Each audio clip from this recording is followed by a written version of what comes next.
Hello प्यारे बच्चों, good evening. How are you? I hope you will be fine and okay. I am also fine and okay. I welcome you in SSP academy. इस समय आपको 2020 की जो all set paper जो बताए गए हैं, यानी कक्षा 10 में यूपी बोर्ड एग्जामिनेशन में जो प्रश्न आपसे पूछे गए हैं, उन प्रश्नों को सॉल्व किया जा रहा है यहाँ पे। और आप ध्यान से देखने की कोशिश करिए। 2020 में जैसा मैं बताते चला आया हूं कि 7-8 पेपर छपते हैं। उन पेपर्स को तमाम मंडल्स में सेंड किया जाता है, भेजा जाता है। तो 2020 में जो नरेशन से पूछे गए थे, उस नरेशंस को यहां लिखा गया है और उसको कैसे सॉल्व करेंगे, कैसे हल करेंगे, उसकी विधि बताते हुए मैं आपको बता रहा हूं। तो ध्यान से समझने की कोशिश करिएगा। इसके पूर्व में मैं नरेशन में अपलोड कर चुका हूं, आप उसमें देख लिया करिएगा कि किस टाइप का नरेशन आया है और किस तरीके से हमें चेंजिंग करनी है। ठीक है, तो यहां पर UP board examination paper 2020 all set, ये याद रखिएगा सेक्शन सी में होता है, क्योंकि 4 सेक्शन आपका पूछता है, ABCD। तो अब सेक्शन सी जो होता है वो ग्रामर का पोर्शन होता है। तो कक्षा 10 में 2020 में जो नरेशन से पूछे गए थे, उस नरेशन को यहां मैं सॉल्व करके आपको बता रहा हूं। तो ध्यान से समझने की कोशिश करिए, प्रेजेंट ऑफ माइंड होइए, आप लेबर करो, मेहनत करो। कोई भी चीज इस दुनिया में संभव नहीं है, हर चीज आप सॉल्व कर सकते हो, हर मुकाम को आप पा सकते हो, बशर्ते आपके अंदर दृढ़ इच्छा होनी चाहिए। अगर आपके अंदर फर्म डिटर्मिनेशन है तो आप कुछ भी हासिल कर सकते हो। तो यहां पर आपका है, मोहन सेड टू मी, पहला एग्जांपल है, are you writing a letter. ये नरेशन आपको चेंज करना है। तो Mohan said to me, are you writing a letter. मैं बार बार कह रहा हूं कि अगर नरेशन आपको चेंज करना है तो आपको दोनों पार्ट को देखना होता है, रिपोर्टिंग वर्क और रिपोर्टेड स्पीच। तो हमारा जो रिपोर्टिंग वर्क और रिपोर्टेड स्पीच, तो हमारा ये जो रिपोर्टेड स्पीच क्या बता रहा है कि इंट्रोगेटिव सेंटेंस है। इंट्रोगेटिव सेंटेंस में किस टाइप का है? एस्नो टाइप का। क्योंकि एस्नो टाइप का उत्तर आपके मिलता है जब आप प्रश्न करते हो, are you writing a letter, क्या आप एक पत्र लिख रहे हो, तो उत्तर आता है एस या नो में।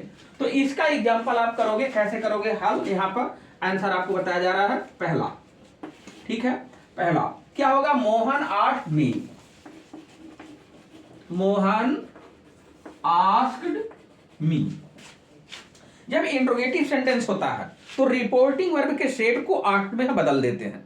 ठीक है, तो आस्क्ड में बदलते हैं और सहायक क्रिया से जब शुरू होता है तो कंजक्शन क्या लगाते हैं? इफ या वेदर। ये ध्यान रखिए, जब सहायक क्रिया से आप शुरू होता है तब उसका कंजक्शन हम क्या लगाते हैं? इफ या वेदर। तो यहां अब छोटा पड़ता है इफ, इसलिए इफ का प्रयोग ज्यादा यूज मैं करता हूं, आप भी क्या करिए।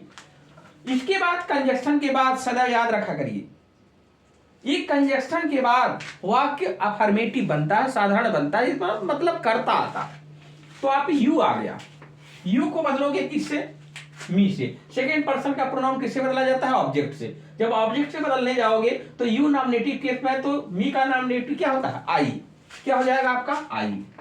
अब टेंस परिवर्तन आपको करना है, क्योंकि मैं बता चुका हूं आपको कि टेंस परिवर्तन और प्रोनाउन परिवर्तन एक तरह से रीढ़ की हड्डी होती है नरेशन का।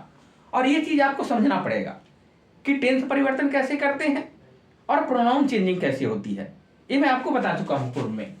तो अब यहां पर आई आ गया। अब टेंस परिवर्तन करो, प्रेजेंट कंटीन्यूअस टेंस से कहा जाएगा past continuous tense. Past continuous tense के सहायक क्रिया क्या होती है? हेल्पिंग वर्ब, वाज या वर। तो आई के अनुसार क्या आएगा? वाज। ओके, आगे देखोगे राइटिंग।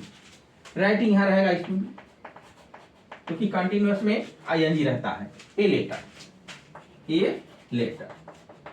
अब यहां फुल स्टॉप, ये बन के तैयार हुआ। तो अब यहां पर आपका जो इफ, ये कंजक्शन के बाद कभी भी गलती मत किया करो, कंजक्शन के बाद करता आता, इसकी भूल मत किया करिए। क्योंकि कंजक्शन के बाद अगर आपने करता नहीं लगाया तो वाक्य कहीं ना कहीं आप मिस कर जाओगे। ठीक है, अब दूसरा जो आपका नरेशन पूछा है, उसी 2020 में सेम टाइप का नरेशन है, जैसे ये पूछा है वैसे ये पूछा है।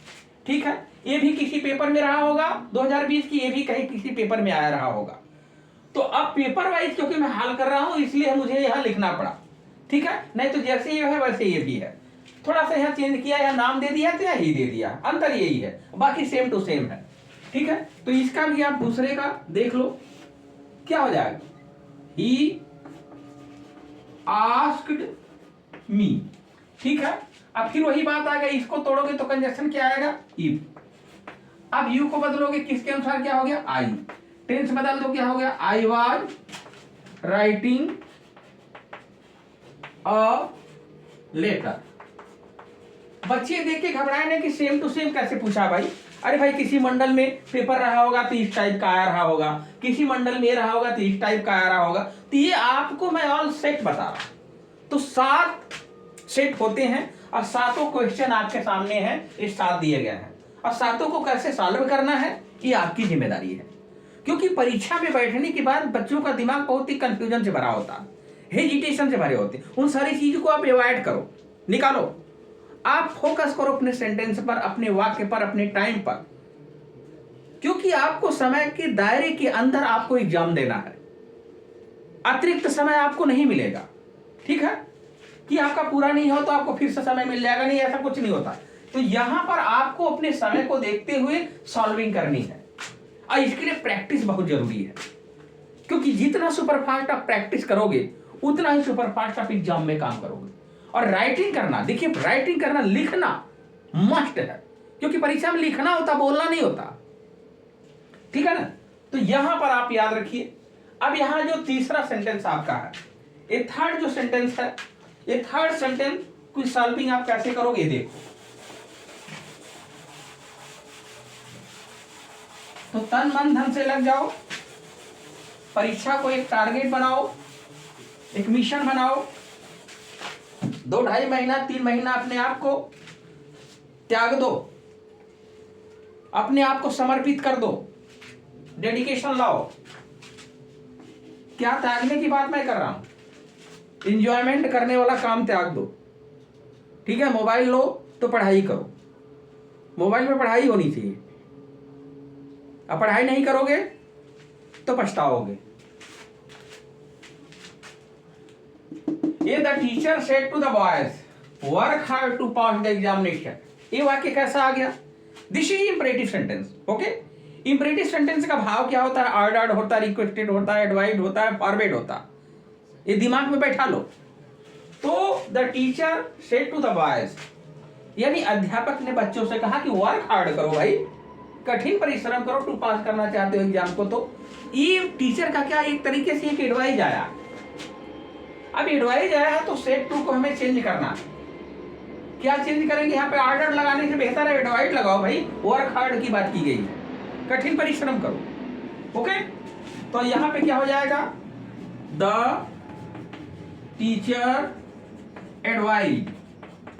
ये एडवाइस पूरा कायदे से लिखा करो, ADVISED। आधा मीनिंग लिखते हो, आधा नहीं लिखते हो, तो मीनिंग कंप्लीटली लिखा करो। तो द टीचर एडवाइस, किसको एडवाइस किया है टीचर ने, द बॉयज, द बॉयज। भाई जो भाव मिलेगा रिपोर्टेड स्पीच में, जो भाव मिलेगा उसी भाव को हमें सेट टू के यहां दर्शाना होता है। तो अब सेट टू हो गया। अब सेट टू बराबर आपका क्या आ गया, एडवाइस आ गया। अब बॉयज हो गया। अब यहां जो कंजक्शन की बात करते हो तो कंजक्शन देखिए वहां इंफिनिटिव बनता, ये टू कंजक्शन नहीं होता। किसी क्रिया के पहले टू लगाते हो तो इंफिनिटिव बनता है। तो यहां पर आपका क्या हो जाएगा, ये टू। समझे, टू के बाद की इंपरेटिव सेंटेंस में टेंस परिवर्तन नहीं करते हैं, इस बात को दिमाग में बैठा लो। इसमें छिपा हुआ करता क्या होता है, यू। यानी वर्क हार्ड कौन करेगा, तुम करोगे, टू पास करने के लिए एग्जामिनेशन को। तो यहां पर आपका टू फिर क्या हो जाएगा, वर्क हार्ड। टीचर का दोष देते, पढ़ाई तो करोगे नहीं, तो टीचर कितना मेहनत करेगा। क्योंकि जब ताली बजती है ना तो दोनों हाथ से बजती है। तो टीचर और स्टूडेंट दोनों का कॉम्बिनेशन सही होना चाहिए। To pass the examination.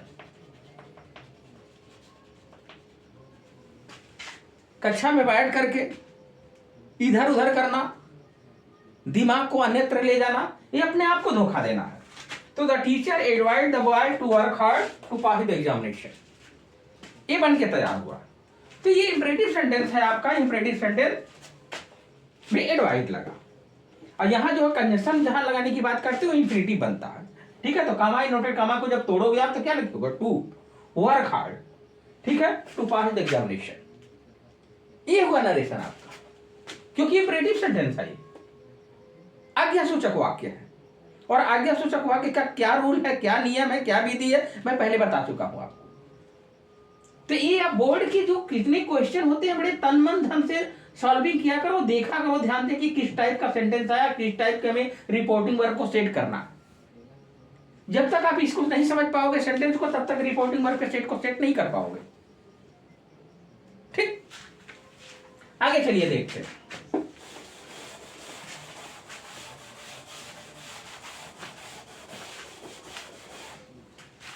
जिद्दी बनो पढ़ने के लिए। क्वेश्चन नंबर 4 आपका है, एक क्वेश्चन नंबर 4 है, she said to me I am going to see your sick mother just now. क्या कह रहा है, कह रहा है कि शी सेड टू मी, उसने मुझसे कहा, आई एम गोइंग, मैं जा रहा हूं, टू सी देखने के लिए, योर सिक मदर को, तुम्हारी बीमार मां को, जस्ट नाउ, अभी अभी जा रहा हूं, जस्ट नाउ, ठीक है। अब यहां पर आप देख लो क्या करोगे, ए सी, अब क्योंकि साधारण वाक्य होता है तो सेट टू को क्या करते हैं, टोल्ड कर देते हैं, टोल्ड मी। अब इसको तोड़ोगे तो साधारण वाक्य में कंजंक्शन क्या लगता है, दैट। अब आपका क्या हो गया, दैट। प्रोनाउन चेंजिंग करो, प्रोनाउन चेंजिंग में याद रखा करिए, यस सोजन 1 2 3, फर्स्ट पर्सन के प्रोनाउन को कहां से बदलोगे, सब्जेक्ट के अनुसार। तो फर्स्ट पर्सन का प्रोनाउन आपका क्या है, आई किसके अनुसार बदलोगे, सी के अनुसार।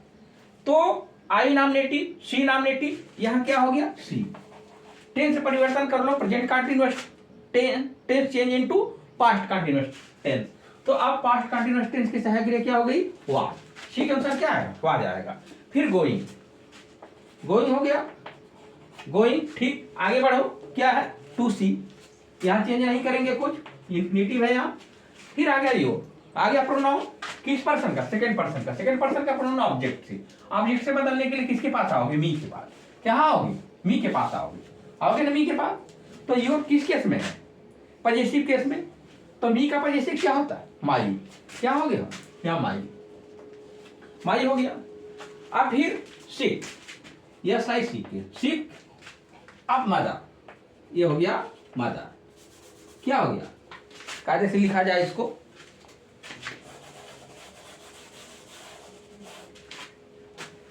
ठीक, मदर, ये मदर। अभी जस्ट नाउ, देखिए जस्ट नाउ, नाउ बराबर हम देन करते हैं, क्योंकि जस्ट नाउ अभी की अंग्रेजी है, ठीक है। तो इसलिए जस्ट नाउ को बहुत जरूरी नहीं कि आप यहां चेंज कर दो इसको, जस्ट के नाउ। अगर नहीं आपको संतोष हो रहा तो आप देन कर लो, लेकिन जस्ट नाउ अभी की अंग्रेजी होती है। नाउ जब अकेले रहता तो उसको हम चेंज कर देते, ठीक है। तो यहां पे she told me that she was going to see my sick mother just now, ये नरेशन बन के तैयार। तो किसी भी चीज को समझने से पहले उसकी विधि समझें हम। जब तक हम उसकी विधि नहीं समझेंगे तब तक हम कुछ नहीं कर पाएंगे। डॉक्टर जब तक रोग नहीं पकड़ेगा तब तक इलाज क्या करेगा। तो पहले आप रोग पकड़ने की कोशिश करो, क्या क्या रूल्स है इसको सॉल्व करने की, ठीक है। अब अगला देखो, आप क्वेश्चन नंबर 5 किस तरीके से चेंज करते हैं इसको।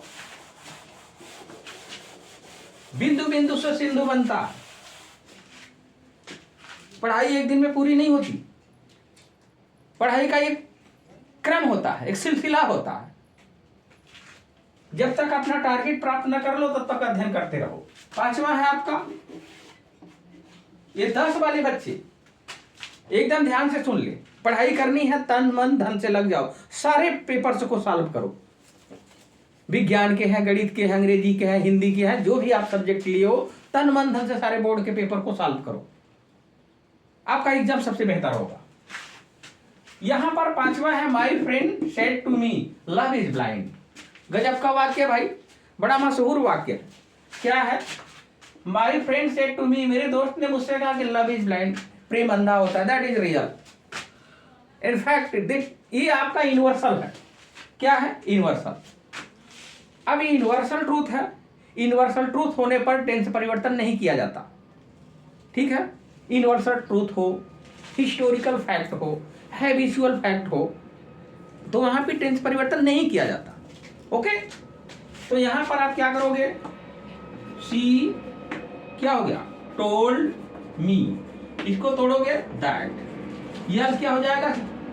अब यल क्या? इसमें एक मिनट, किसमें है आपका? कौन सा क्वेश्चन नंबर है? 5वां है भाई, सॉरी, ये 5वां है। तो 5वां माई फ्रेंड का, सॉरी, ये 5वां आपको करना है, मैं 6वां को बोल दिया।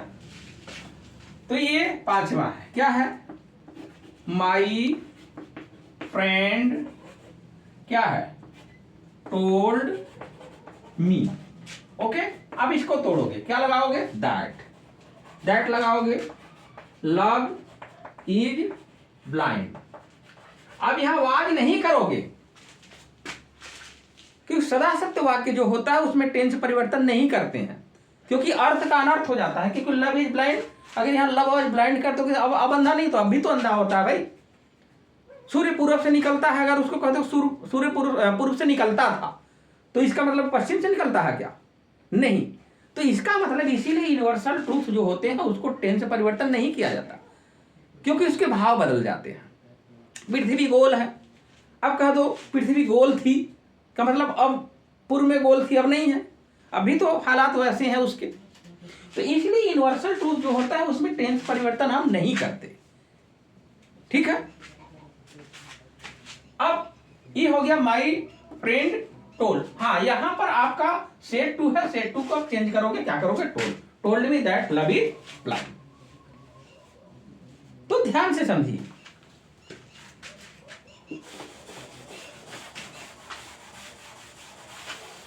Where there is a will there is a way, जहां चाह है वहां राह है। अगर तन मन धन से लग जाओगे तो पढ़ाई में बड़ा आनंद मिलता है। ओके, क्वेश्चन नंबर 6 आपका है, she said to me will you go there. क्या सेंटेंस है? उसने मुझसे कहा कि क्या तुम वहां जाओगे। ये फ्यूचर इंडेफिनिट टेंस का इंट्रोगेटिव सेंटेंस है, यस नो टाइप। ओके, तो अब यहां पर सेड टू को चेंज करोगे, क्योंकि सहायक क्रिया से शुरू है, तो कंजक्शन क्या लगाएंगे? इफ या वेदर। इफ या वेदर जो होता है आपका, ये देखिए, ये WHETHER। ठीक है, तो इफ या वेदर में से एक लगाया करो। एस नो टाइप का सेंटेंस अगर रहता है तो नरेशन चेंज करना है तो अब यहां पर आपको क्या करना है? सी हो गया। अब क्या करोगे? इसको क्या करोगे? टोल्ड कर दोगे क्या? नहीं ना, क्या करोगे? क्या हो जाएगा आपका? Asked me. उसके बाद क्या होगा भाई?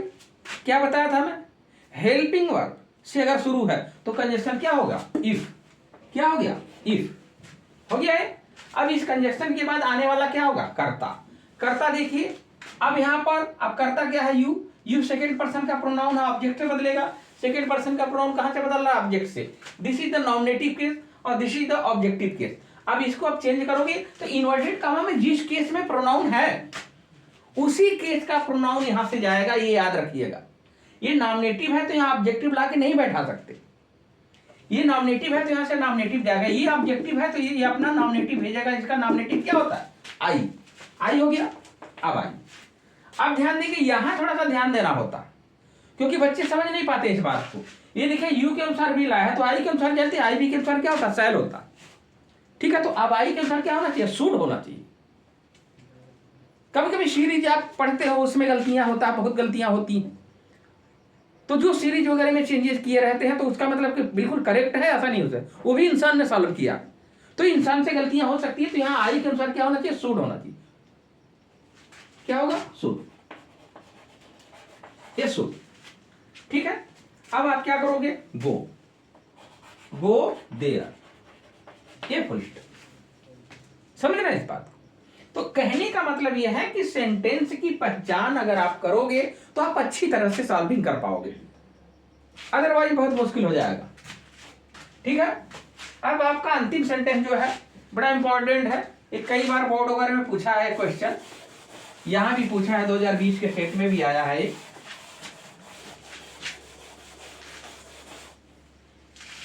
आप ध्यान दीजिए क्या लिखा है, did you lock the front door, क्या आपने सामने का दरवाजा लॉक कर दिया। द मदर आस्क्ड मी, मां ने मुझसे पूछा। तो मां ने मुझसे पूछा कि क्या सामने का दरवाजा बंद कर दिए हो, यानी डिड यू लॉक माने बंद कर दी, द फ्रंट माने सामने का डोर माने दरवाजा। तो अब ये रिपोर्टिंग में अगर उल्टा दिया है तो हम इसको सीधा कर लेंगे, ये रूल है। तो अब इसको ले आओगे, क्या हो जाएगा, माई मदर, ये my mother asked me, reporting verb आपकी बनी बनाई मिल गई है, ये सहायक क्रिया से शुरू है, इसलिए रिपोर्टिंग वर्ब के सेट को हम क्या कर दिए 8, और 8 दिया भी है क्वेश्चन में, ठीक है, तो हम वैसे रहने देंगे इसको। अब ये कहां से, अब यहां से शुरू करेंगे तो सहायक क्रिया से, तो कंजंक्शन क्या हो रहा है सहायक क्रिया की, इफ आ रहा है, इसके बाद कर्ता, कर्ता किसके अनुसार ही बदलेगा, मी के अनुसार, ये नॉमिनेटिव है तो इसका नॉमिनेटिव क्या होगा, आई। अब देखो पास्ट इंडेफिनिट है तो past indefinite change into past perfect, तो पास्ट परफेक्ट में जाओगे तो पास्ट परफेक्ट की सहायक क्रिया क्या होती है, हैड होती है, क्या होती है, हैड, समझ रहे हो। अब हैड के साथ ध्यान देना है कि हैड के साथ आने वाली जो वर्ब है हमारी थर्ड फॉर्म में होनी थी, तो क्या हो जाएगा, एक LOCKED, lock the front door, the front door, या FRONT फ्रंट डोर। तो इस तरीके से जितने भी सेट्स हैं सभी सेट्स को मैं सॉल्व करूंगा, आप देखते रहो, समझते रहो, जानने की कोशिश करो, क्योंकि जब तक जानोगे नहीं आप तब तक आपके लिए बड़ा मुश्किल हो जाएगा। इसलिए बहुत जरूरी है कि सबसे पहले समझने की कोशिश करो कि किस टाइप का सेंटेंस दिया गया, हमें हल क्या करना है, हमें नरेशन हल करना है कि पैसिव हल करना है कि पंक्चुएशन हल करना है कि फिलिंग ऑफ द वर्ब दूसरा करना है, क्या करना है। तो ये जो आपका है change the following sentences into indirect speech, ये सेंटेंस पूछेगा, change the following sentences into indirect speech. तो ये बहुत जरूरी फैक्टर है आपके जीवन के लिए। आप कहा जाता है कि हाई स्कूल इंसान की जिंदगी का पहला पड़ाव होता है, बोर्ड एग्जाम की दुनिया में ये पहला कदम रखते हो, तो इस पहले कदम को आप अच्छी तरह से संभालो, आपके पास टाइम है अभी आपके पास ये नवंबर का समय 10 दिन का बाकी है, दिसंबर का बाकी है, जनवरी का बाकी है, फरवरी मार्च में होगा एग्जाम होगा। तो इस टाइम को एक तरीके से आप अपने आप को डिवोट कर दो, devote yourself for the exam if you want to succeed in the board examination. Okay, thank you so much, good luck, bye bye.